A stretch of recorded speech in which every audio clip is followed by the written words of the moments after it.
বল্টু ছোট, ক্লাস 3তে পড়ে। আর বল্টুর বাবা চাকরি করে, তাই বল্টুর মর্নিং স্কুল 6:30 থেকে। তো বল্টু যখন বাড়ি আসে তখন বল্টুর বাবা অফিসে চলে যায়।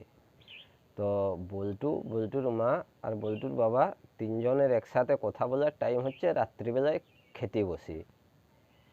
তো বল্টুর মা আর বল্টুর বাবা রাত্রিবেলায় খেতে বসেছে। খেতে বসি বল্টু হঠাৎ করে বলে উঠল, বলছে বাবা, বলছে তুমি যখন আন্টির হাত ধরে রাস্তা পার হচ্ছিলে তখন আমি তোমাকে দেখেছি। তখন বল্টুর বাবা এক ধমকানি দিয়ে বলছে, চুপ, তোকে না অনেক দিন বারণ করেছি খাবার সময় কোনো কথা বলবি না। তখন বল্টুর মা বলছে, ছেলেটাকে খেতে বসে ধমকাচ্ছ কেন? ওকে বলতে দাও না এই কি বলতে চাইছে। বল্টুর মা বলছে, বল বাবা বল, তুই কি বলছিস। তখন বল্টু বলছে, মা, বাবা একটা আন্টির হাত ধরে পার্কে ঢুকল।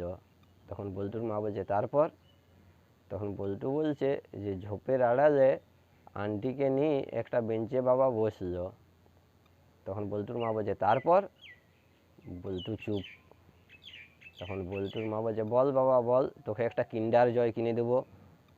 তখন বল্টু বলছে, বাবা ওই বেঞ্চে বসে আন্টিকে জড়িয়ে ধরি আর চুমু খেতে লাগলো, ঠিক পাশের বাড়ির আঙ্কেল তোমাকে যেভাবে জড়িয়ে ধরে চুমু খায়।